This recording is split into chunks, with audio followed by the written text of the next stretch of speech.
Hi everyone, I'm Tharushi. Today I'll be introducing a Wellesley alum, Miss Kweilin Ellingrud. Miss Ellingrud majored in economics and political science at Wellesley before attending Harvard Business School. While growing up, Miss Ellingrud spent a number of years living in China, Japan, Ecuador, and France, living with local families and learning the local languages. She now resides in Minneapolis. After business school, she spent 2 years working at the Center for Women and Enterprise, CWE, a nonprofit organization in Boston that helps women entrepreneurs start and grow businesses. While at CWE, she created a microloan program for low-income women. For the past 15 years, Ms. Ellingrud has been serving clients across both strategy and operations transformations at McKinsey.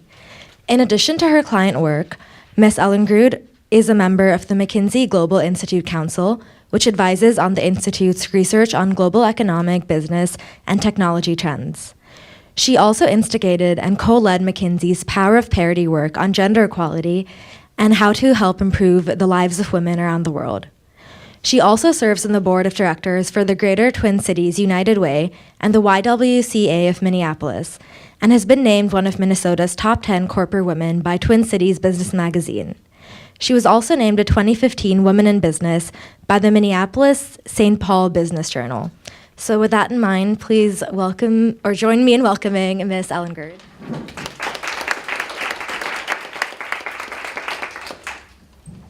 Good morning. I'm really pleased to be here with you today. Actually, it's my 20-year Wellesley reunion this summer. So a lot of our friends have been figuring out Airbnb accommodations so that we can get together, and we're all debating whether we bring our kids back or not, but it's been a really fun time.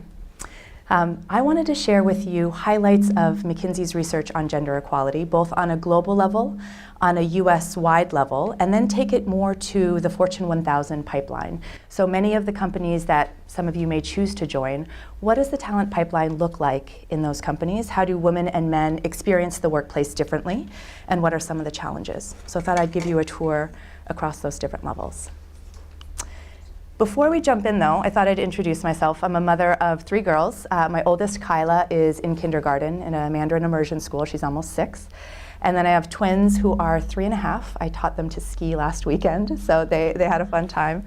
And then my husband is in private equity. We were analysts at McKinsey together in New York, and he's quite funny and loves math.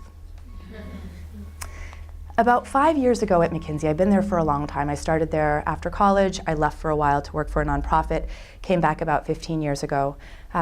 About 5 years ago, I realized that a lot of my work, my client work, was really fulfilling, but wasn't as much aligned to my personal passion around gender equality that I started, frankly, even before I attended Wellesley, and sort of furthered here while I was at Wellesley.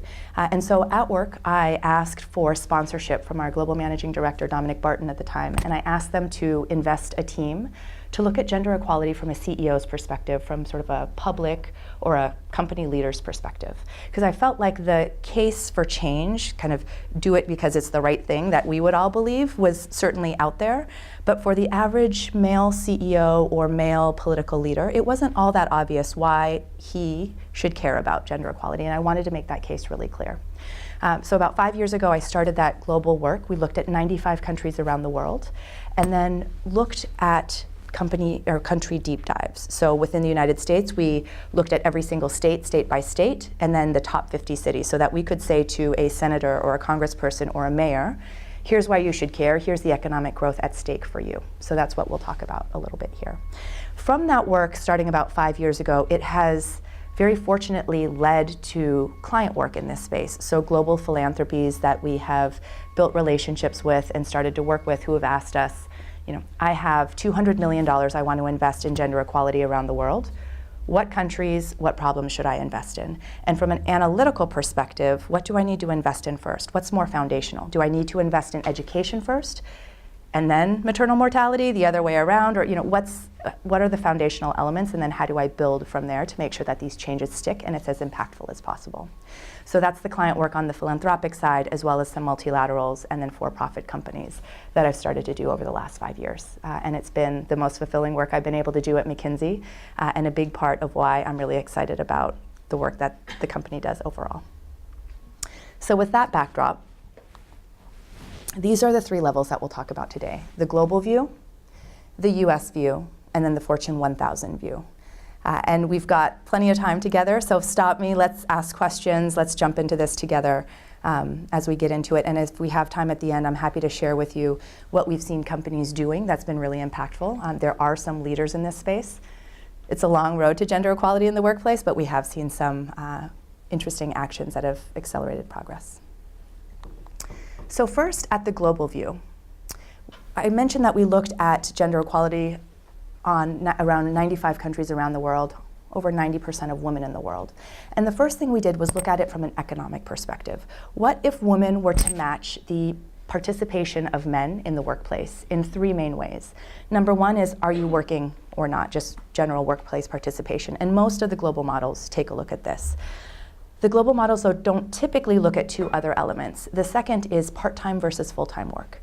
So around the world, women have the majority of part-time jobs and the minority of full-time jobs. What if that were to be more equal between women and men? What would that be worth? And then the third element is sector mix. So around the world, women tend to be concentrated in lower average output per employee sectors, teaching, services, versus higher average output per employee sectors, engineering, manufacturing, more of the technical industries. And if that were to be more equal, what would that be worth? And you may have read some of the research in New York Times and other, we can debate, especially in the United States, is it the chicken or the egg? When women flow into a sector, teaching, healthcare services, do wages go down? And so it's sort of the fact that more women are there, therefore wages go down, or, which comes first, we can debate, but empirically, this is true. When you equalize men and women's workforce participation across those three factors, are you working? What's the part-time mix and what's the sector mix? That is worth $28 trillion globally. That's the economy of the US and China put together. It's an astonishing number, and it's not realistic for something that we could capture anytime in the near term, at least not in my sort of next few years. And so we looked at what would actually be achievable. What could we look at over the next 5, 10 years? And so to answer that question, we looked historically at what countries and regions had actually achieved in terms of workforce participation and progress. And so in Western Europe, that means matching the rate of improvement of Spain. In South America, that means matching the rate of improvement of Argentina. And when you do that, you capture about 40% of the opportunity, and that's about $12 trillion. That's equivalent of the economies of the UK, Germany, and Japan put together, about 10, 11% of global GDP, or 1% of GDP growth over each of the next 10 years. That globally, if you hear a lot of politicians and country leaders, company leaders talking, is a significant amount of growth, particularly in light of pretty stagnant growth rates or low growth rates in many of these countries and regions. So the first thing that we established was it's a huge economic and growth opportunity if we can get this right. The mix, 60% of that comes from workforce participation on a global level. 20% of it comes from the other two factors that I mentioned, the part-time mix and the sector mix. And we'll talk about how this looks different for some countries, including the US, in a little bit. The second thing that we did on a global level was we linked the economic opportunity to societal gaps. And we said, you need to care about the societal gaps around the world because it matters. And if you care about that economic opportunity, that's the only way you're going to get there. And so what we did was plotted every one of the countries. So every triangle, square is one of those 95 countries around the world. And what we did on the y-axis is a composite of measures of gender equality in work. So those number of factors we were just talking about. Are you working, part-time mix, sector mix? The higher you are on the y-axis, the more of your country's share of that $12 trillion that we were just talking about, you have captured. On the x-axis, what we've plotted is a composite of a number of equalities of measures in equality in society. So maternal mortality, education equality rates, different rights, et cetera. And we've plotted that on the x-axis. And what you see is an R-squared of about 60 or so, which is frankly quite a bit more explanatory than we expected to see, particularly when you're looking on a global level. And so what this established was if you are a country leader or any sort of leader and you care about your share of that 12 trillion and capturing more of that economic opportunity, you better be paying attention to the elements on the x-axis, which is gender equality in society. And we see a number of countries up there in the top right that have captured a fair amount of both. The last thing we did on a global level was we looked at what we called impact zones. An impact zone is a combination of a region or a country, set of countries, and a topic that is most acute or most variable in that region or country. And there were 5 global impact zones. A global impact zone is something where really no country, no region in the world has figured this out. And then there were 5 regional impact zones. And a regional impact zone is something where, as GDP per capita improves, we expect this country or region to grow your way out of the problem. Now, you can do that faster, and that would be great, but we expect you to grow your way out of the problem. Inversely, the global impact zones, nobody's actually shown that you can grow your way out of it, because even with very high GDP per capita countries, they haven't figured it out. So we better get after those global impact zones even more quickly. Couple of examples, and we'll talk through some of these global impact zones in a US context in a little bit to give you more specifics. But blocked economic potential is that workforce participation that we were talking about. Time spent in unpaid care work. This is an interesting one, because around the world, women do about 3 times as much unpaid care work as men, which is, time spent on somebody other than yourself that is not paid formally. In the US, it's still 2 to 1. And in some countries, India, it's 9 or 10 to 1. It looks different around the world. It might look like going to the market and getting groceries. It might look like shopping, cooking, cleaning. It might look like getting clean water or firewood in some countries.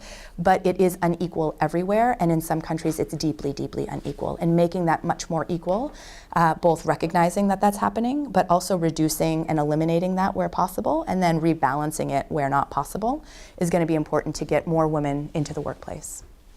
Fewer legal rights. We talk about this a lot around the world, but frankly, even here in the United States, you'd be surprised at how many fewer legal rights women have on paper in many states than men. Political underrepresentation. We're making some strides here in the US, but globally, this is a challenge, and still here in the United States, very much so. And violence against women. So that was the sort of 5 big global impact zones. Violence against women was probably the most sobering of all of the facts that we looked at. Around the world, 1 in 3 women experience violence from an intimate partner. It's not counting violence from people you don't know or a stranger or a lot of the things that you might read in the news. And here in the United States, it's not all that different, right? We're right at the global average, which is mortifying given that we're quite a bit above in terms of economic participation and a lot of the other societal gaps. And when you look around the world at who is really doing a good job at this, actually Canada, our neighbors to the north, have done a pretty good job. So only 6% of women in Canada experience violence from an intimate partner. And 2 things are different in Canada. 1, the police don't treat this as a private matter. It's not, oh, we don't go there, sort it out, it's a family issue. It is a public health concern, and police are called and react appropriately as a health concern or as a public health issue. And so police kind of take a very different stance on violence against women in Canada. The second thing is the sort of public court system is structured in a very different way. And it is meant to accelerate and help victims or potential victims of violence get through it much more quickly. Versus in the United States, what often happens is you get dragged through the court system multiple years. Oftentimes, violence is accompanied by other psychological, economic violence, so purposefully ruining somebody's credit history so they can't rent an apartment ever on their own and become independent.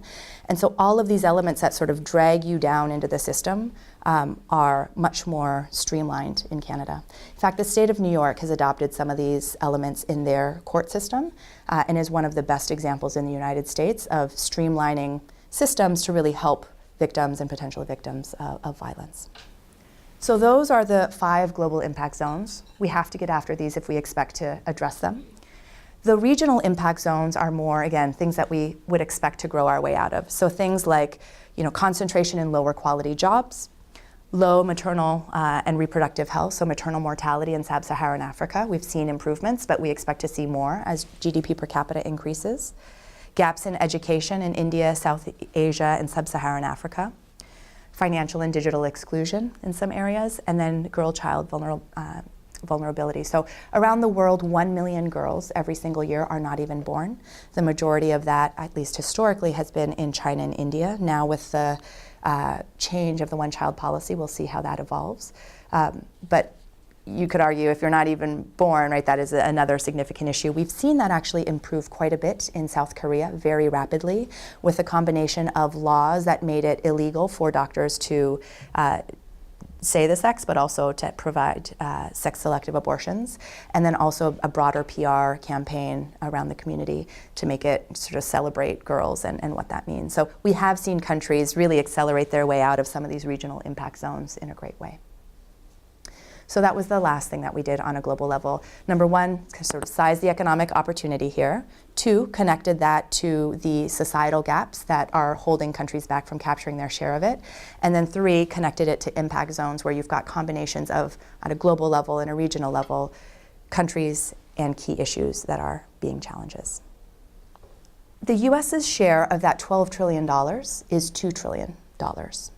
And that is basically equal to the size of the state of Texas. So if you were to add the economy of the state of Texas, just shy of the economy of the state of California, to the US economy, that's what it's worth over the next 10 years if we get this right. Our share is a little bit different than the global mix. So you'll remember it was sort of 60-20-20 on a global level. This is 40-30-30 because more women in the US, at least compared to globally, are already working. But we have more opportunity from shifting that part-time mix and shifting our sector mix here in the United States.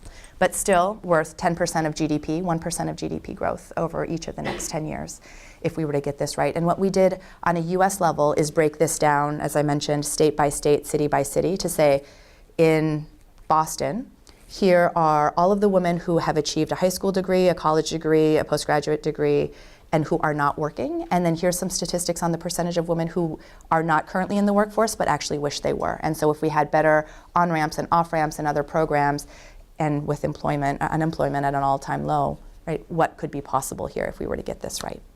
And so there's much more granularity underneath this. The other thing is we broke this down, not just city by city, but also state by state. And what you see here in the shading is that every single state in the United States could grow by at least 5% of GDP, and half of the states could grow by 10% of GDP or more, and some even more than that. So what are the impact zones, if you will, that we just looked at on a global level and a regional level? What do those translate into here in the United States? And there were 6 really that jumped out at us as we looked at state by state variability, city by city variability, and what basically were the societal gaps that were holding women back from participating more equally in the workplace. So here are the 6 US impact zones. The first is representation in leadership and managerial positions. For every 100 management positions in the US, 66 are held by women, so quite a bit of a gap there. We're going to talk about this a lot more when we get into the women in the workplace insights and that kind of pipeline in the workplace.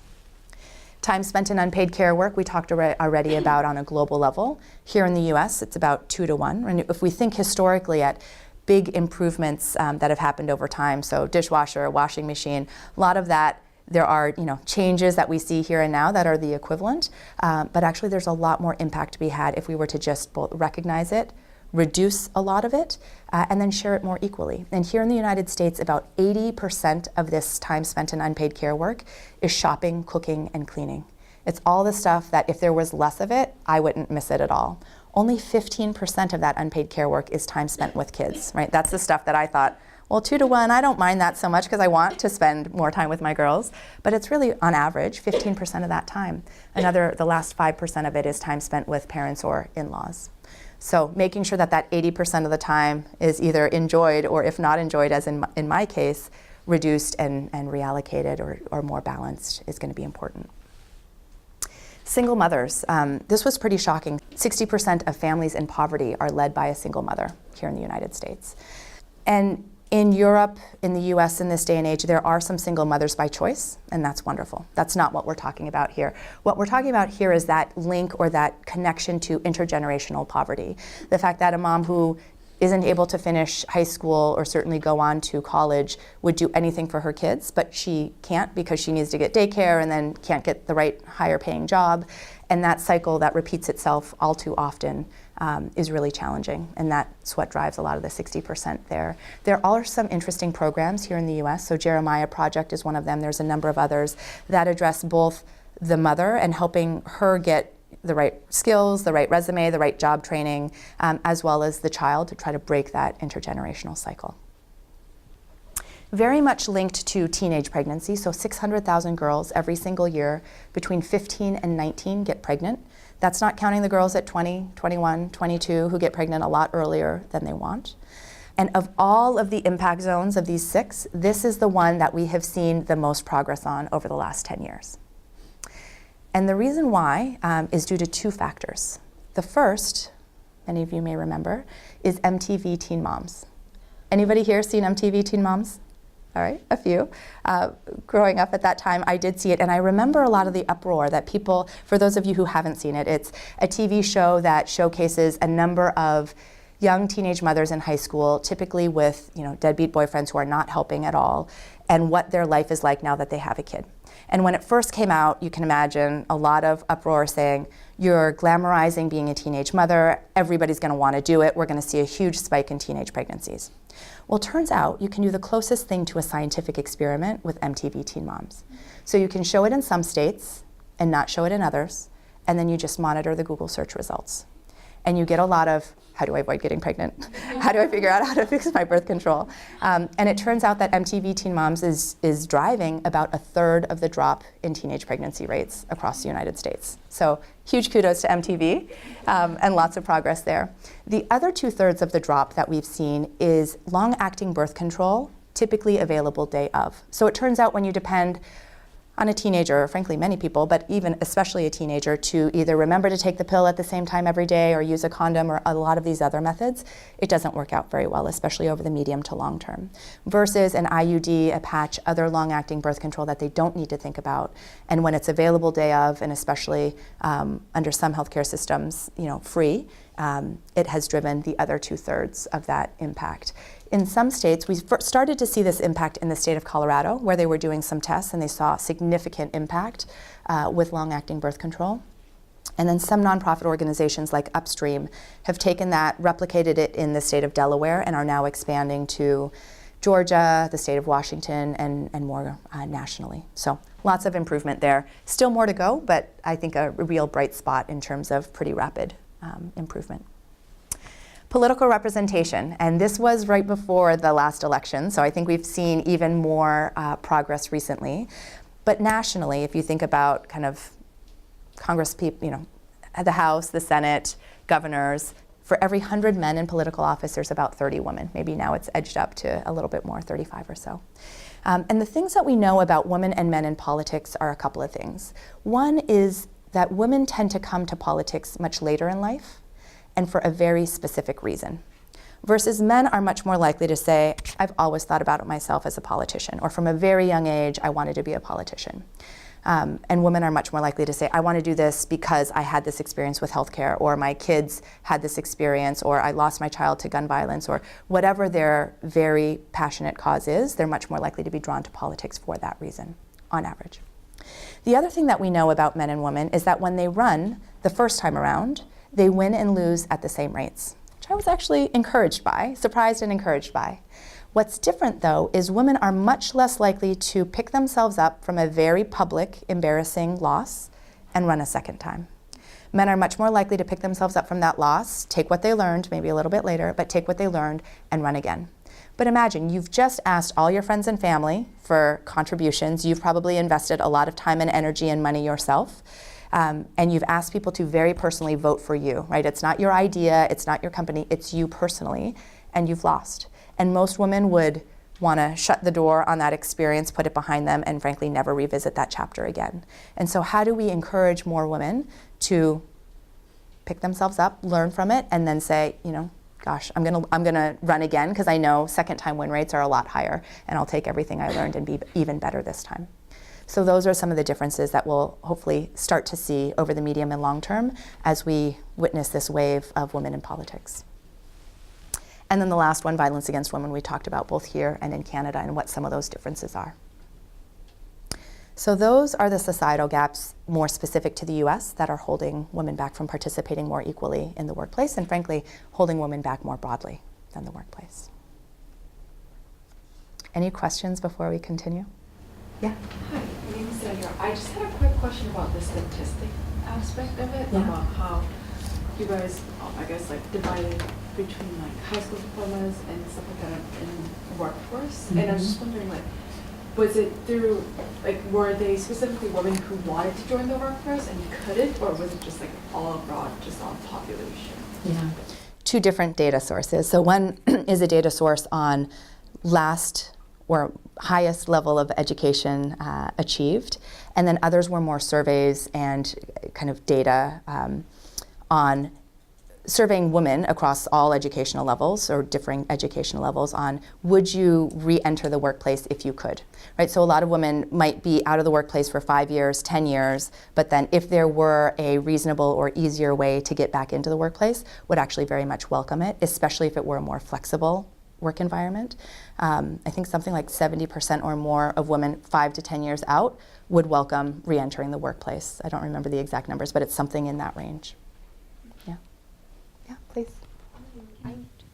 Yeah. I'm just curious, is the economic growth assuming that there's no job growth, or is it projecting like job growth? So are women, is it equalizing the current workforce, or is it adding jobs that mostly women take? Yeah, it would require job growth. And so we've also separately sized the investment required to drive that job growth. But at historic low unemployment, I don't think that's the main challenge. I think there will be job growth, or the economy would benefit from more workers filling the current jobs that are available. But it would require sort of net new. And I think some of the concern that some people have is, ooh, what does this mean? Does this mean you're displacing men, male workers? What does this overall mean for the economy? But a lot of this is sort of job growth oriented. Yeah, please. Both on the national and global level, how did you determine the most prevalent impact zones? Yeah. So how did we determine the most prevalent impact zones? We looked at variability at the global level across those 95 countries. So where was there higher inequality measures or higher variability across countries, and then within states, state by state, city by city, where was there higher variability? Yes. So I know that on Native American reservations, there's really high unemployment, like above 80%. And there's also like the missing murdered Indigenous woman issue. So I'm just wondering if your data sources also include Indigenous women who are tribally affiliated. Yeah. So the data does include them. I think we also did some racial decomposition. Unfortunately, as you get into smaller and smaller numbers, there's not a lot of detail on that, especially as you go across states. But they are included in all the numbers. And then we have done kind of most races, I would say, race by race comparisons as well. Yeah, please. Hi, my name is Roslyn. I have a question about how you go about convincing men that they should care about this, because you said that you wanted to look at gender equality from a CEO perspective and try to persuade men in senior positions in big companies why they should care about gender equality. I know that we are all familiar with the argument that gender equality and feminism not only empowers women but also men, but it is also very much real that we're not going to be able to double the number of senators in the Congress, we're not going to have 2 presidents in a country, etc., which means having more women in senior positions is very much going to replace many men in those places. And the competition is very much real. So how do you go about making an argument to those CEOs saying that this is not going to challenge their position in the society and it's going to be better for everyone? Yeah. Thank you. So we'll talk a little bit about the economic case at a company level in a moment. But I think first we talk about across companies, it is correlated with higher growth and higher performance. Within McKinsey, we talk about it a lot as a high-performing team needs to be diverse, not just across gender lines, across socioeconomic lines, across a broader set of background factors. Because if you think that you're going to bring the best performing teams to solve difficult problems that a company already hasn't been able to solve on their own, we need that diversity of team thinking. And what we see on many teams is that when you are the token, whether it's woman or token anything, it's very hard to bring a different perspective and get the full value of that high-performing, diverse team. And so you need to get above a certain tipping point to really capture that value, whether that's at the team level, whether that's at a leadership level. And we'll talk about in a moment, actually, that economic case, because across both the US, but also more broadly globally, we have seen it highly correlated with growth and performance of companies. Yes, please. I was wondering what your thoughts are in terms of sector mix. That's something you talked about and something that's, I think, 30% of what the projected growth for the U.S. would be. So the feeling that I got from your presentation is that this is about getting more women into white-collar work or like higher-paying jobs. So I think I'm curious about what that means when our economy is like pretty dependent on people who do a lot of like lower paying jobs and blue collar work, or even things like being teachers, which is like dominated by women. So I guess I wonder like what your thoughts are on that, and also like how perhaps like inequality can be addressed by like improving conditions in those jobs versus like trying to like promote more people into higher paying jobs. Yeah. I think it's very much both and. I don't think it's, flock to higher paying jobs and don't protect or improve the conditions for lower paying jobs. And I wouldn't separate sector mix by blue collar, white collar. I think there's actually a mix across both. I think it's just acknowledging that, like in healthcare services, when there are many women in an industry and those average wages tend to go down, we need to equalize that a little bit more. And frankly, it could be by raising those average wages in those industries where women dominate, whether that's teaching, healthcare services, et cetera. But I wouldn't separate it by white collar or blue collar necessarily. Yeah, please. So you mentioned there's a strong correlation between these different fields, and then we getting better outcomes. You being in a field where you very much deal with numbers, you'll have a hard time convincing people that, okay, there's a strong correlation, but people will question you can't prove causation. Mm-hmm. So how do you tackle that question? Yeah. Well, I think you can't put people through a double-blind scientific test. That will just never be possible. So frankly, correlation is the closest that you can possibly come, and we've proven correlation. So in this day and age, with the competitiveness that we have across industries and across the environment, to me, correlation is pretty darn good. Like if you, and we'll get into some of the correlation in a moment, if you want to look at those correlations and say, I don't care or I don't need that, next edge, I think that would be unwise. I mean, nobody is disagreeing that we need gender equality as women, especially. We very much, and this is a fair way of doing things, that there must be gender equality. But then, if you were to argue economic growth, some people, economists like Stephanie Spino, I think she argues an opposite relation where by having gender inequality, especially in export-led economies, having cheaper labor, especially women doing a lot of these like manufacturing jobs, you actually push for economic growth, leading from gender inequality. So there's the chicken-egg argument that we talked about earlier as well. Interesting. I think that does not fully take into account the standards of living and sort of the women who are now working for lower wages or no wages. And so looks at it from a very, I would say, skewed perspective versus kind of a full total economy, valuing every single member of that country more equally. Yeah. I guess I was very curious about the elements of like financial and digital inclusion. Yeah. And I wonder in terms of the projection, I don't know if the report had projections looking into the next 10 years, but as automation certainly takes over and we have a great loss in jobs, I wonder what the projections are in terms of the impact on the gender inequality in the workplace, especially given that women in the part-time and full-time tend to work a lot of the administrative and operational jobs that are that we expect to be replaced. Yeah, absolutely. So, a wave of automation and what could that mean, especially with a lens to gender. It's interesting, actually, part of this concentration of women in more services sectors that are harder to automate may actually protect women more from automation and having their jobs automated away versus men being more concentrated in factories or doing more machine or heavy machine work.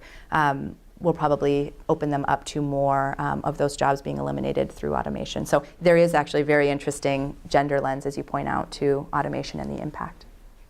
The other element that you raised, digital and financial inclusion, and we see this around the world, in some countries in Africa in particular, sort of a leapfrogging around banking more people through mobile phones and M-Pesa and all of these trends.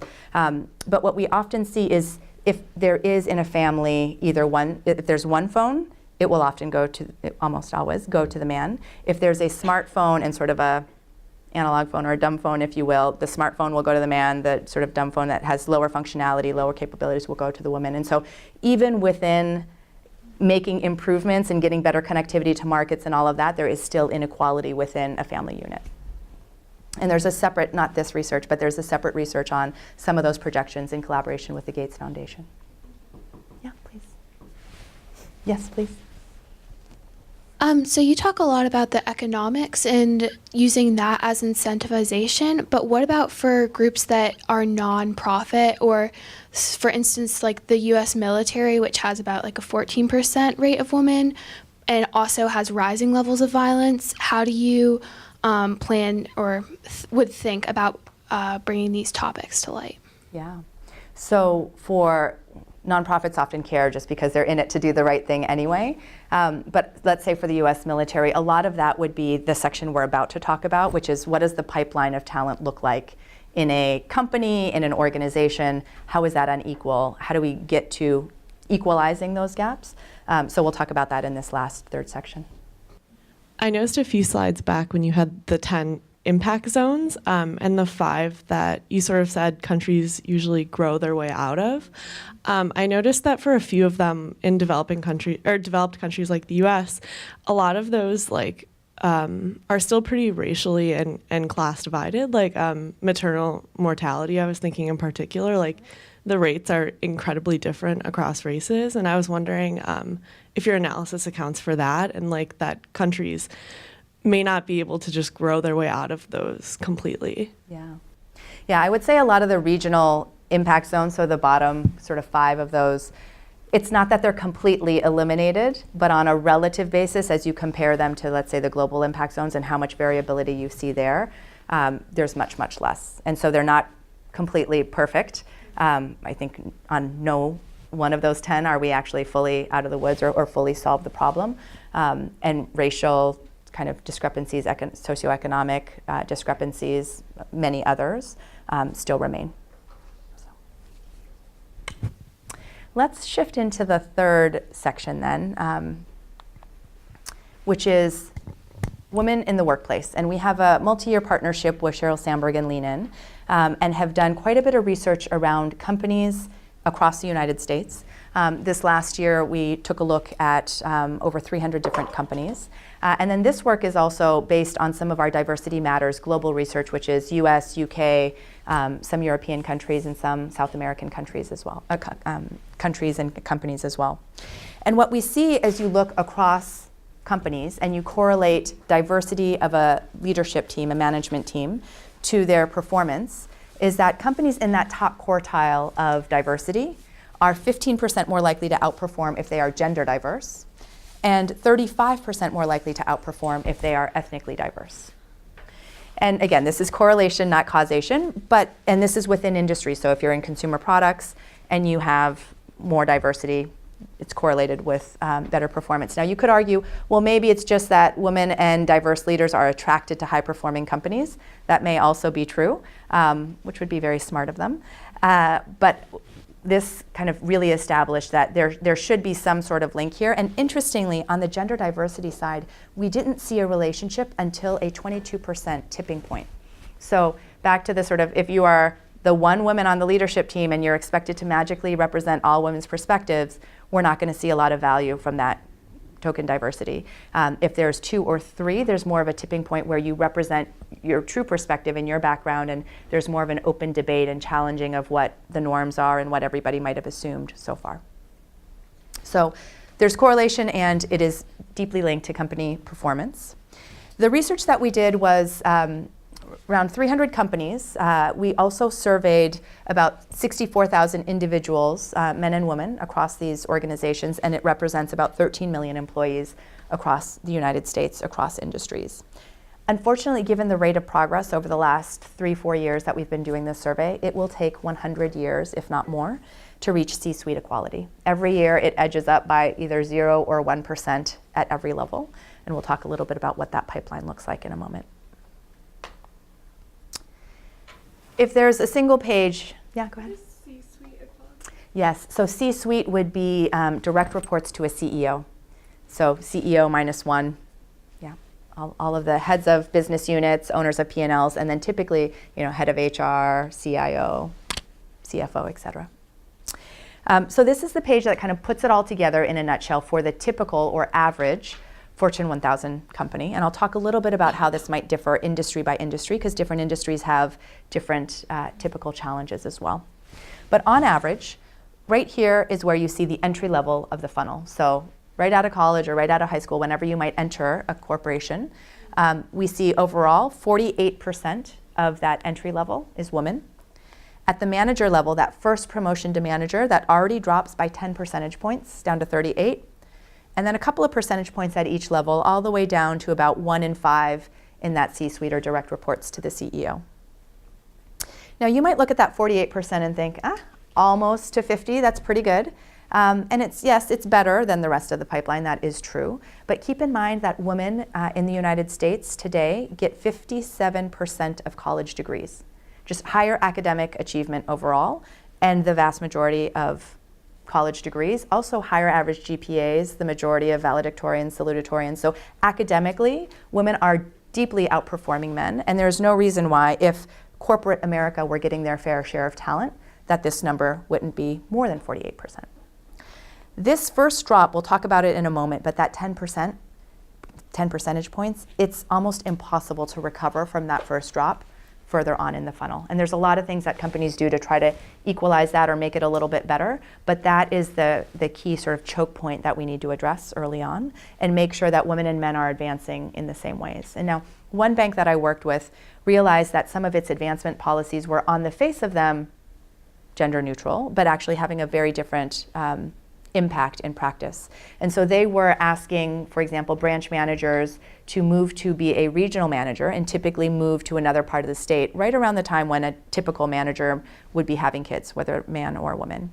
And so their ask or their requirement for this job was having a very disproportionate effect, and they were ending up with a lot more men who would take on that role than women. And so thinking broadly about what are the actual skills that we're looking for? Are there other ways to do this? Are there other ways to get it maybe still in the same place without asking a whole family to move to another part of the state? What are other ways to get the skills that we're looking for? The other element that I might look at before we talk about the racial decomposition is this C-suite. So direct reports to the CEO, 1 in 5 are women. And that's not a lot, clearly, but even that, I would say, belies a bit of the power dynamic underneath. So women are much more likely to be the head of HR, even the CFO or head of IT, versus be the leader of the largest P&L or the largest business unit. And if you look historically at S&P 500 CEOs who were promoted from within, 99 to 100% of them every single year are promoted from running the largest P&L or the largest business unit to be CEO, right? It is extremely rare, almost never, do you promote the head of HR or the CIO or to be the CEO. And so if we want to change was 6%, now is more like 5% of Fortune 500 CEOs who are women, we need to shift that power dynamic and the roles that they're playing in that C-suite as well, to shift from more of the staff roles, head of HR, et cetera, to line roles and owners of P&L. And that's how we're going to change the 5 to 6% that we keep getting on the other end in terms of CEO mix. The other thing is, over the last couple years, we have decomposed this by race. And so you have women of color here starting at 17% of the funnel, falling all the way down pretty dramatically to 4% of the C-suite. And at first we thought this data had to be wrong, right? This is Black, Asian, and Latino women added together. All of that together, 4% of people who report to a CEO. And unfortunately, it is correct. 4% of the C-suite is women of color. It's about double for men of color, about 9%, but still also quite low. We're going to talk about and decompose this talent pipeline in a bit and talk about different aspects of it, as well as the experience of a typical woman as you go through this. But any questions about this before we jump in and do that? Yeah. So the data is pretty obvious, and I mean, even I've had experiences looking at companies' websites and who we are, and realizing, yeah, there are a couple women, but they're all either in HR, talent acquisition. So what are some policies that you, or McKinsey in general, I think, kind of give these companies that are interested in gaining an economic edge while also maintaining that importance of more than just a staff role? So it has to start, I think, far before the C-suite, right? You can't, but there's a lot that we do. So every one of the almost 300 companies that participate in this actually get their own company readout with their own data. And so they see at a pretty granular level, what does our pipeline look like? How does it compare to the average pipeline, which we just saw here? How does it compare to my industry average pipeline? So insurance might look very different than oil and gas, might look very different than tech, that might look very different than hospitality. And so they get a sense of where do they stand versus different averages. And then they get a sense of their pipeline and their choke points, but also where they have issues. So one company that I was recently talking to thought they were doing a good job, and they were at the entry level. They had a choke point at this first manager promotion, and then also at sort of VP and SVP levels, they were doing a lot of external hiring, and that was dozens of people hiring highly male, non-diverse candidates. And so they were actually more than diluting their progress at the senior levels of the funnel because they didn't have a consistent approach to that. So that's where we get into the specifics of like, what are you specifically doing across some of these levers that you could reverse, and frankly use recruiting at VP level and above as a lever to improve diversity. So one company that saw what they were doing and really flipped it around was Xerox. Xerox said, we want to improve how we're doing with women and women of color in particular. So every VP opening and above will stay open until I have 2 candidates on the sort of slate, the interview slate, 1 woman and 1 woman of color. And if you can't get me a good, credible candidate on that slate, we're just going to leave the opening open until that happens. So you can be quite bold and shift that around, but I think unexamined, many of these things sort of dilute the progress that we're hoping to be making, and oftentimes are making at the front end of the funnel, but it's not flowing all the way through, or it takes a really long time to do that. Yes? I'm wondering if at the entry level, the people... At the entry level, people who are coming in, are they from the same academic background? Do they have the same experience level? Because even though 57% of college graduates are women, we're very often not going in STEM, so that percentage is a lot smaller. So it's slightly understandable why it's only 17% of women of color, or overall 48% entering corporate sector. Yeah, I'm just specifically at the entry level. Is there any sort of discrimination between the candidates?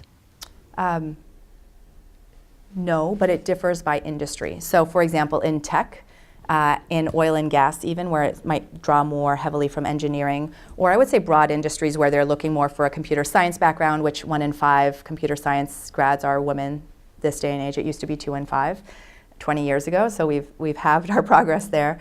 But there are industry skews. And so let me describe a little bit about what an industry pipeline might look like. You see here kind of the typical pipeline is 48%, big drop, and then another sort of steady drop to the middle. I would say a tech pipeline or an oil and gas pipeline, they have a hard time getting women in the door, partly because of the sort of major skew that you're describing, but I would say also due to some attraction and other discrepancies by gender. And so they would have a very skinny funnel. They would have not all that many women in the sort of front end of the funnel at the entry level, and then they would get even skinnier as you go. Some other industries, I would say hospitality, consumer, pharma, actually pretty good at the front end of the funnel, sometimes 50, sometimes even more than 50%. Pretty good through the middle of the funnel, all the way through this sort of senior manager, even VP level. And then it's only at that sort of C-suite, direct reports to the CEO, they start to sort of shrink or get disproportionately small. And then many other industries, financial services, consulting, all of those would be more like this sort of average, so-so at the front end, medium, and then or big drop off, and then an even further drop off there. So different mixes depending both on majors, but also I think attractiveness and sort of pull from the industry. There have been a lot of shifts. So the oil and gas industry did band together to change perception, both of women, but also more broadly, and attractiveness of the industry. A little bit like a Got Milk campaign, but for a whole industry and recruiting and attraction. And tech is doing a really big push right now with Melinda Gates and other leaders, and we've been a part of that to attract women, but especially women of color, to technology leaders and to play tech roles in tech companies, not to go, be the head of HR, for example, in a tech company. For the women and the people of color that do make it all the way up to these higher positions, such as VP, senior VP, all the way up there, do you find that they are working, and I'm not very familiar with this pipeline, but do you find that they have to work longer in order to be promoted? Or like, are there kind of disparities that aren't necessarily reflected in this data, which just shows whether or not they are promoted? Yeah.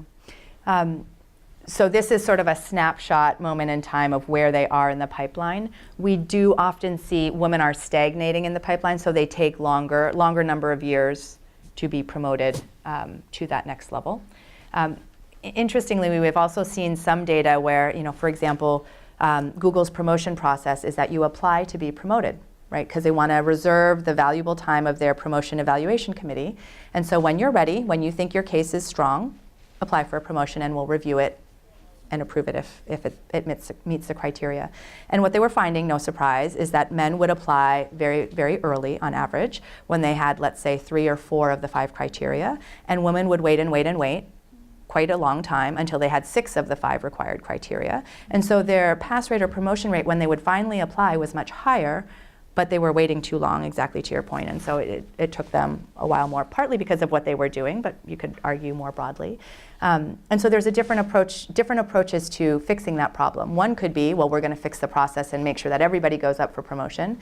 Their approach was, we're going to just very publicly share the data and let both managers encourage women on their teams to apply earlier, but also let women know that you should be applying earlier, and so that we can keep the same process, but hopefully make it a little bit more gender neutral in the results. So different approaches, but I would also say women sometimes hold themselves back, don't ask for that role, right? A man is more statistically likely to say, if you were my sponsor, I want that role over there in that in that finance organization.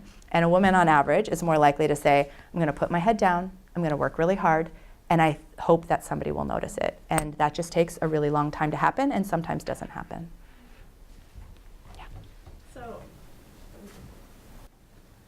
So a lot of the ways that you've talked about addressing this funnel seem to be more like policy solutions, which I agree are important, but I was wondering if you guys also give recommendations or look into like corporate culture and how at some places there can be sort of a subtle hostility or sexism towards women that's could be causing part of this and is arguably like harder to address and see. Yeah. So a lot of the questions actually get into, what do you believe as a woman and a man at this company? Do you believe that your gender has ever played a role in you missing out on opportunity? Do you believe that your manager or the CEO truly believe that this is a priority? We'll get into in a little bit, microaggressions and other issues. So we do get into the true experience, and where what CEOs or other leaders may be saying is there's a pretty big disconnect with what people in teams on the ground every day are really experiencing. And we see that often. I think the question isn't, is there a big disconnect? The question is, how big is the disconnect, and is it bigger than other places, and what do we do to change that? I also think there's a very different tone that some leaders can set. For example, back in the day, Bill Gates was very public about dropping his kids off twice a week at daycare, right? And if Bill Gates can do it, well, I would think everybody else in the company could probably do that too.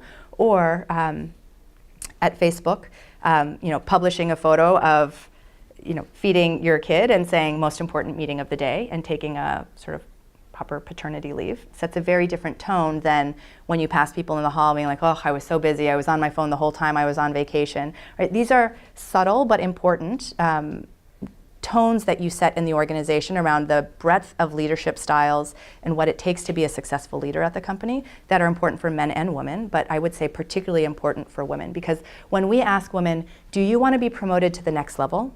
They will say yes at the same rates as men throughout the organization. When you ask them, do you want to be a CEO or a top senior leader? There is a gap in what women and men will say.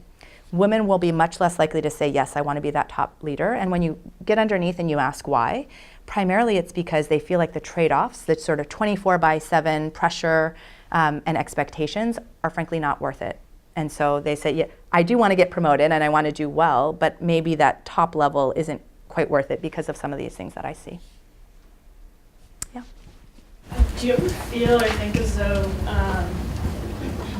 sometimes following like industry best practices, like across industry or like within industries, somehow limits the I think like growth or maybe just like attitude that some companies have towards gender equality? I do. I do. And I think there's a combination here that we typically share of cross-industry best practices, but frankly, even global best practices. There's even, I would say, even some limitations here on how bold we've been in the United States of, you know, the HR leaders might say, oh, well, employment law-wise, you want to be careful there. And other leaders internationally would say, we're going to do it. And so one of my favorite examples is Sodexo. And I don't know if they run the cafeteria here at Wellesley. They run a lot of school cafeterias, a lot of hospital cafeterias.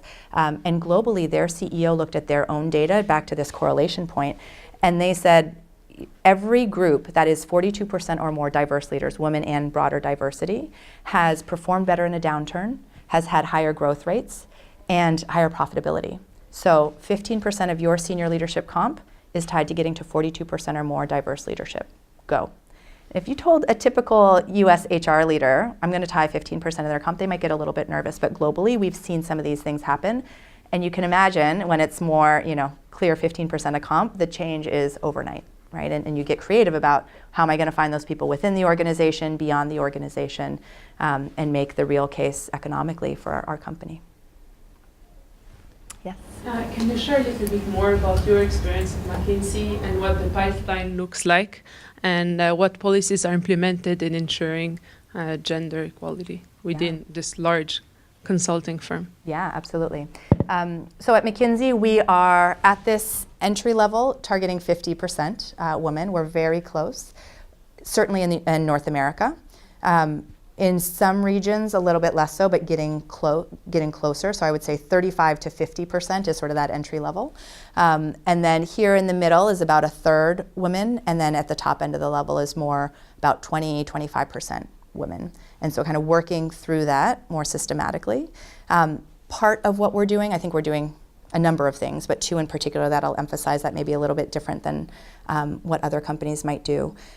One is just thinking very flexibly about different periods and different kind of phases of a career. And so we have a lot of flexible programs in terms of travel, in terms of take time. So we have programs where you can be on and working for 8 months and off for 4 months, or on for 2 months and off for 2 months, or whatever it is, 80% time, 60% time, just a lot of flexibility depending on whether it's a family thing or a personal thing. You can take that flexibility and also travel in a more flexible way. And then more broadly, I think there's a big push for women in leadership roles and to kind of step up and jump into both more proactive sponsorship across the pipeline, but also play more leadership roles across that. I think we are in a much better spot than we were 5 years ago. We've made a ton of progress in the last 5 years. And our new managing director, who just started about 6 months ago, Kevin Sneeder, has made even more, I would say, accelerated progress. So I'm really excited about some of the things that we've launched, even in the last few months. On a policy level about the implementation of a quota system, and I suggest this because countries leading in gender equality like Iceland and Finland the governments have implemented this policy that you have to have a minimum of 40% women on boards of large companies. And this is a system that's also been implemented in India now, where you have to have a minimum of, I think, 10% women on boards. And in India, this kind of it has flaws because a lot of the people put on boards are just figureheads and like wives or mothers of the male board members. But do you think that this would help move along the process of increasing gender equality at higher levels in corporate America? I think quotas globally do work. As you point out, how you implement them and making sure that the true intent is followed through and the implementation matters a lot in the impact. We've even seen the same thing in Germany, which is, I would say, heads and shoulders above in terms of quotas and making that impact. So it can work. I think the implementation matters a ton. And it's a pretty fast way to make, pretty step change progress that we would be talking about for a decade otherwise. Just be careful about sort of the tokenism, and is it true leadership, and we want to hear your voice, and we're getting that value that we were talking about before from a diverse leadership team that's questioning things. or not. Yeah, working off that question, I was thinking about how this pipeline applies to the political market for female candidates. And I have been doing some of research along this and looked at potentially how quotas could potentially make the system more equitable, a conversation that we had earlier in the morning about changing the perceptions of how female political candidates can look like. And I'm talking about countries in which there are more like party-centered systems like Japan, like India.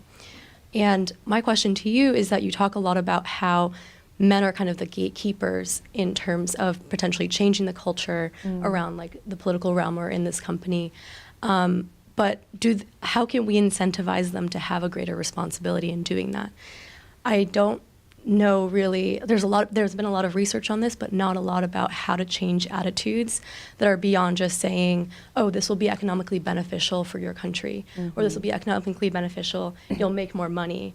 For an example, Prime Minister Abe has been promoting a lot about having more women in the market, but that's just saying that is not enough in terms of changing what's actually going on the ground. Agreed. And so I think this is both men and women coming together to change a lot of this. And part of that is celebrating where it's happening in pockets very visibly, and getting more people to sort of opt into it. In some cases, that's shaming the people who aren't doing it. And so you have, I don't know if it's Forbes or Fortune, but you have your list of 0 companies that have 0 women on the board and things like that. And so publicly sharing some of the things that are no longer acceptable in this day and age, I think can be also quite powerful.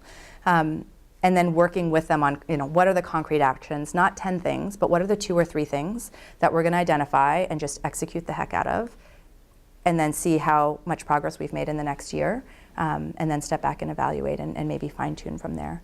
But I think that combination of celebrating what's working and then kind of shining a light on the other end of the spectrum that we're really uncomfortable with can help shift the distribution a little bit to the right. Yeah. Final question, and then I'll hit the last few highlights of the women in the workplace.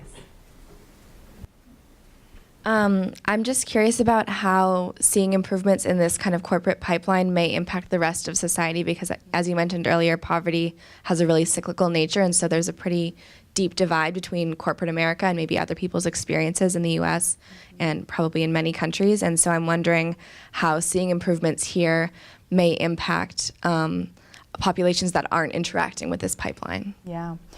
We didn't look at that as much, but what I would say is, something that we don't talk a lot about is the standard of living improvement here in the United States over the last 50 years is largely due to more women working, and the fact that we now have many more dual income families, one or both of which might be in this pipeline that we're talking about here, than we did, before World War II. And output, or sort of productivity, economic, sort of GDP per capita, is your number of workers and the average productivity per worker. And shockingly, productivity has not budged very much at all. And there's a lot of questions around why, right? And you think, oh, internet boom, all of these other things, we should be so much more productive than we were before. We're not. Maybe some of that's in how we measure it, but the fact is we're not all that much more productive. Really what's driven GDP per capita is more workers, which is actually more women workers than there ever were before in our workplace. So I think there is absolutely a connection as you're describing, and hopefully that will sort of flow all the way through and continue on as we get more women into this pipeline also. So a few other highlights before we wrap up and open it up for broader questions. The first question that many men asked and women were, well, maybe women are voting with their feet. Maybe they're just leaving the workplace so you don't see them at the top end of the funnel because they think it's not worth it or they want to take care of their family. No, that's not what's happening. Women are staying in the workplace, they're just stagnating in role, and they're taking longer to get promoted. And so when you ask, are you planning to leave? Women and men plan to leave pretty much the same rates. And when you say, what are you actually planning to leave to? Go to another company or take care of your family? They have roughly the same answers. At the manager level, you'll remember that first jumped from 48% down by 10 percentage points to 38%. This is what that actually equates to. 62% of the men, 38% of the women at that first manager level. You can't recover from this in the rest of the funnel. You can try, and you can try to balance it out or make it less worse, but it's just on a relative basis less worse, not equal. What that means when we cut by race that we were describing earlier, women are 21% less likely on average to get promoted that first time to manager. Black women are 40% less likely to get promoted to manager at that first jump. And as we decompose that even further, if we index men's promotion rates to 100, women are 79% as likely, white women are 84% as likely as all men to get promoted, Asian women at 80%, Latinas at 81%, and then that 40 percentage point gap that we were just talking about, black women at 60%. Women are asking for more, which is exciting. And so do you want a promotion? Pretty much, women and men at roughly the same rates, a little bit different by race, want to get promoted. And the interesting part, the first year we did this research, there was a huge gap in women advocating for themselves, negotiating their job title, their pay, other benefits. And that discrepancy was one of the things that Sheryl Sandberg in her broader kind of Lean In tour really highlighted. And literally between year 1 and year 2 of the research, that gap closed. All of a sudden, women were aware and negotiating for themselves at pretty much the same rates overnight. It was amazing. That was the good news. So they're negotiating for themselves, asking for things for themselves. The bad news, though, is that when they do, they are much more likely to hear feedback of, you're too aggressive, you're too selfish, you're too bossy, both from women and men, by the way. It's not just men who are reacting this way. It's also women who have a preconceived notion of what a woman should do in the workplace and beyond that also react badly to these asks for pay and other things. When we look at it further by race and we say, to your question earlier, has gender ever been an issue in advancing in the workplace? So do you have equal opportunity for growth? Are promotions fair? Do the best opportunities go to the most deserving people? We see quite a bit of discrepancy. This is now just only women on this page. White women, only 65% of them believe they have equal opportunity for growth, so a third of them don't.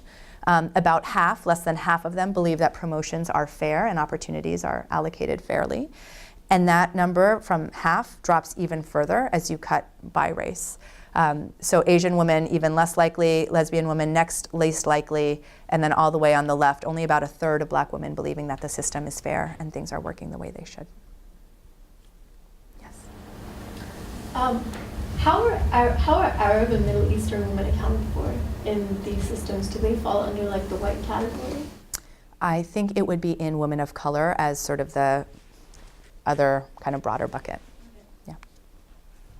And then we were talking about this earlier, but do you aspire to be a top executive? One of the interesting insights was women and men, less women than men, would say, yes, I aspire to be a top executive, largely because of that 24/7 kind of high pressure culture that we were talking about. But the other interesting insight, besides the fact that the women numbers on the left in orange are smaller than the ones on the right, meaning that kind of gender gap in desire to be a top executive, is that when you cut by race, it's interesting, actually non-white, so black, Latina, and Asian women and men are much more likely than their white peers to want to be a top executive. And so maybe it's, there's not all that many of them. And so maybe if you make it through this experience and you're one of those very few people, you want to make it count. You want to be a leader and you want to kind of rise to the level where you can be a very both visible and powerful leader across the organization and hopefully a role model. So interesting insights here in terms of aspirations. This year we did some interesting work on being the only woman on a team, being the only woman in a group, being the only whatever it is in any environment. And we used to think, I think a lot of companies used to sort of peanut butter diversity across teams, thinking, I've got 10 women, I've got a broader organization of 100, let me put one woman in each group of 10, and we'll try to get to a minimum level of diversity. What happens when you have 10 of these sort of only experiences is that it's quite lonely for that only person, and that they feel very much kind of under a microscope. They feel like their expertise is questioned much more. So a lot of these microaggressions that we'll start to talk about in a moment happen more frequently. So what we see here on this chart is that onlys, whether you're a woman only in this environment, you are much more likely to be highly ambitious, maybe part of that, kind of making it through this experience. So they're more likely to want to be promoted or want to be a top executive. But at the same time, they're much more likely to think about leaving either in the short or the medium term because it's a lonely experience. The other thing, as we looked over the last little bit, is we all think there's a burning platform. It's a huge issue. We need to be working on this. Not everybody shares that perspective, whether it's women or men. If you kind of paint a picture of 1 in 10 leaders in this organization are women, is that good? Is that bad? Is that a huge issue? About 50, almost 50%, 45% of men don't think that's an issue at all. And shockingly, about 28% of women would agree that that's pretty good or reasonable, acceptable. And so how do you get an organization to move across the cultural components that we were talking about earlier when not everybody shares necessarily the views and the urgency that's held in this room? And then finally, the other element that we highlighted the first time this year in the research, and it just came out a couple of months ago, was what we call well, we'll get to the microaggressions, but different support levels from managers. So when we asked a manager of mixed teams, do you give difficult feedback? They were much more likely to say yes for men on their team than women. And when we said why, they said, well, I'm afraid of an emotional reaction, or I'm afraid of tears, or I don't want to appear mean. And so if you think about women getting, at least on average, less feedback over a career, right? Women are more likely to get feedback on how we dress, shockingly, than feedback on here are the skills that it's going to take to run that business. Here's what you need to go out and learn. Or your style is not working for this and this reasons. Maybe you want to try something else. That's the type of difficult feedback we need to hear to grow and try new things and evolve over time. And that's the feedback that we're less likely to hear from our managers because there is this discrepancy by gender. They don't want to be mean, or they're afraid that we might cry. And so making sure that you're soliciting that feedback, asking for it frequently, maybe not just from your manager, certainly from your manager, but also beyond, so that you can hear and grow as quickly as others is going to be important. And here is just kind of the discrepancy in terms of, does my manager help me balance problems, help me contribute to others, help me navigate organizational policies? Managers in general both don't give the same feedback, but also don't help in the same proactive way as they could. And that's certainly true as you cut by broader sets of differences beyond gender to race and sexual orientation as well. Maybe the last thing we'll cover before I talk briefly about what companies are doing, or at least a couple of companies are doing, is microaggressions. And so a microaggression would be, I had my judgment questioned in my area of expertise, and I don't think that a typical white man would have had the same questions raised. Or I had to provide more evidence or more clear competence than others. I was addressed in a less than professional way. They thought I was the assistant or somebody much more junior, those kinds of things. And what we see is that women across the board are much more likely to experience many of these microaggressions. Some of them may be unintentional, but I think revealing of sort of a broader subconscious challenge. But women overall are much more likely to experience these microaggressions, and Black and lesbian women even much more so than women on average.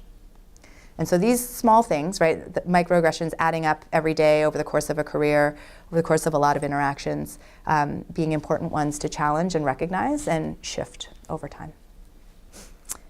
The last one, we talked a little bit about unpaid care work and the burden here in the United States, about 2 to 1. And that's true even with pretty senior women across that talent pipeline. So you're thinking VPs, SVPs.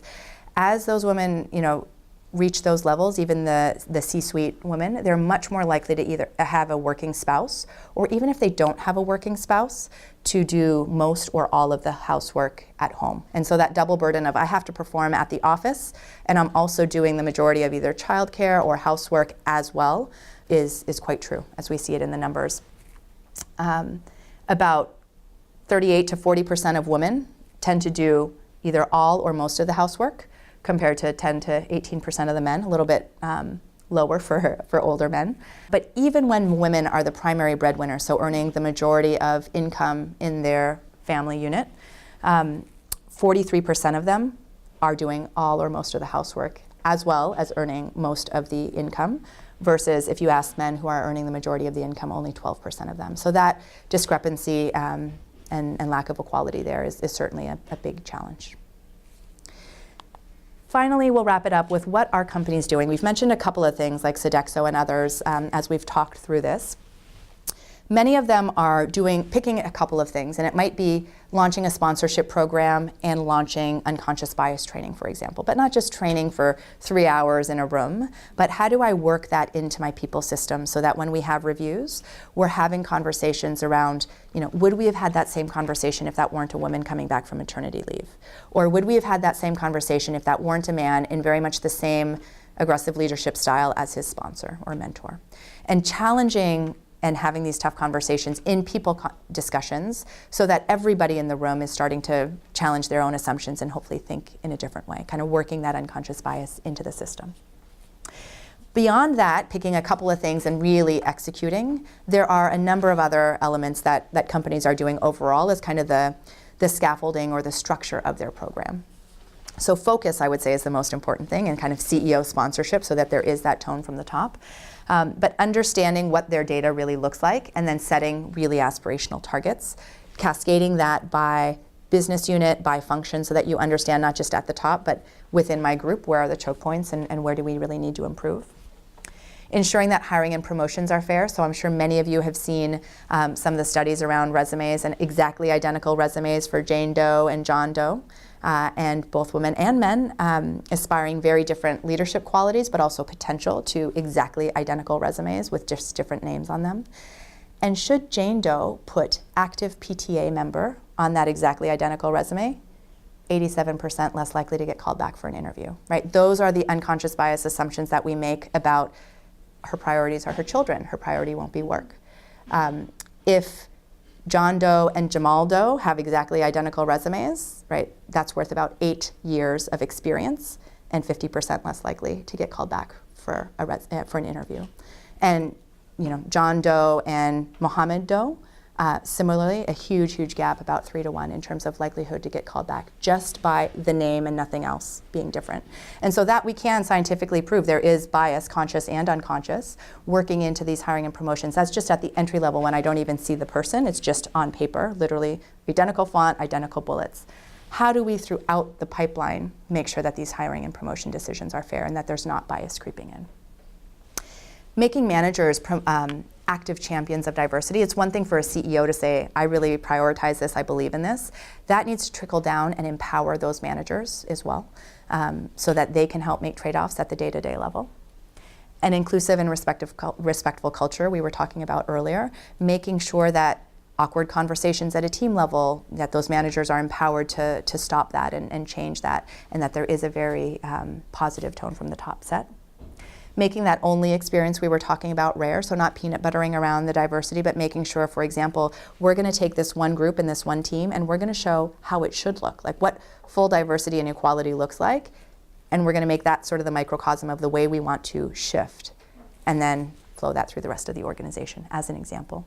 And then offering flexibility, whether that's examples like take time and different travel flexibility, or daycare at work. IBM has invested a lot in that, for example, but making that flexibility work for employees, women and men at work. So those are just some examples of what companies have done. I know we're over time, but want to open it up for any final questions, and then I'll stay over here, I guess, if anybody has anything else that they want to talk through. Yeah. Thank you, first of all, for your presentation. I think there was a lot of some very shocking, some very depressing statistics in there, but also some hopeful things. And I'm just thinking about the way that one would present this kind of data and how to make it more accessible, and kind of just how to connect them to make a story out of this data, or to humanize it in a sense, because I feel like while it's something that is normal for us here to have this presentation, I feel like in order to foster this in a society or in a culture, these data points have to be a lot more human. Like, I need to be able to relate myself to this data. So I'm sure you, in your work, you do a lot of these kind of presentations, and how, like, what are different ways to present this data in order to actually make these changes happen? Yeah. That's a tough one. I think it is very much of a personal conversation with leaders about what's going to inspire them to the change. And for some, it's being able to step up and leave a legacy that's different or a better organization. I do think we've seen some interesting examples of humanizing the story and bringing it to life for people in some companies where actually employees, women of color, but also broader, diverse employees of a company actually did a video to say, this is my experience. As a woman of color working at this company, here's what I've experienced. And things that many people didn't think were possible in terms of, oh wow, like you experienced that here? I didn't think that was possible. And so both humanizing it, but bringing it very, on a personal level, to life, I think has been powerful for some companies. Thank you for your presentation. One of the questions I had in terms of like the global policy level, not just looking at companies, was that the methodology of using a very strong data-driven approach is inarguably needed, but sometimes it tells you the what really well, but not the why. At a company level, it's kind of easy, not easy, but it's possible to do that. But how do you drive this in like a global policy level to make the case for gender equality, but really understanding the why of the experiences that women face? Like, do you have any thoughts or ideas around that? Yeah. So we did dig into the why as well. We didn't have a lot of time here to talk about that, but I'm happy to send out the link to the broader research. So we did look across case examples of impact that have been scientifically proven to move the needle across different countries, and we categorized them by the lever that was pulled and the degree of impact. And so there are certain themes that you'll see, and typically it's that not just one lever is pulled, but a conjunction of levers are pulled. So for example, one of my favorite campaigns is Bell Bajao in India, which means literally ring the bell. So if you hear violence happening next door, don't just turn a blind ear, like go ring the bell and ask to borrow some sugar, interrupt it, like be proactive and interrupt these things. And that was a sort of soap opera or kind of story on TV where a lot of people were involved. You were reaching a very large audience. And it was also accompanied by some kind of government policy changes as well. And so you have a number of different levers acting in conjunction with very public, almost PR campaign, attitude and cultural change approach with policy reinforcement, and then actually some grassroots nonprofit organizations that were fostering conversations as well. And so when you have 2 or 3 different levers that are pulled together, that's when we see much more step change impact and much broader scale as well. Last 2 questions. Thank you so much for your presentation. So I was really interested in the 28% of women who don't think that there need to be any more women in leadership positions.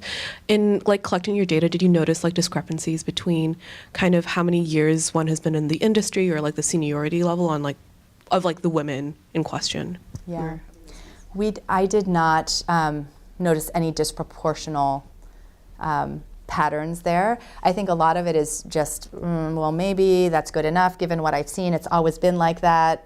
Is it ever going to be any different? I think was, if I were to try to put myself in their shoes and imagine what they were thinking, I think that would be the lines along which they would be explaining their answer, unfortunately. Yes? I'm really interested in the intersection of your research and the ongoing Me Too movement, and particularly how in many of these companies that you're discussing today, you see a kind of freezing effect because of what's happened, in that men are sometimes less likely to potentially give advice because they're worried about being reported, or inviting their coworkers to a bar at night because they're worried about being reported. Mm-hmm. And we talked in a different context about how surveillance and security leads to a freezing effect in people coming forward to report crimes and things like that. Mm-hmm. And similarly, I'm worried about that. As much as the Me Too movement has brought a lot of positive change, how does your research fit into this new puzzle, I would say? Yeah, we haven't done as much research, although this year we did take a look at experience of sexual harassment at work. But I agree with you. I think it's 2 steps forward. I think on average, in general, it has been a huge step forward to not accept things that even 10 years ago apparently people would have accepted. But it is 1 step back in the sense that some men are feeling like, oh, I won't do a one-on-one dinner or a meeting, and some of the places where I think some of these more personal relationships are formed. And so I think we have to counteract that. Some companies have said, all right, we're going to have a sponsorship program where the CEO sponsors 5 women Those 5 women sponsor 5 women at the next level. Those 25 women sponsor 5 women at the next level. And there'll be a combination of both formal and informal events. So maybe not one-on-one dinners, but just a different mix. So that more, both formally and informally, different connections can happen. But yeah, I think it's unfortunate. I think most logical men have not changed their behavior, which is encouraging. Yeah, great. Thank you. I'll be over here if anybody wants to discuss other questions. Thanks.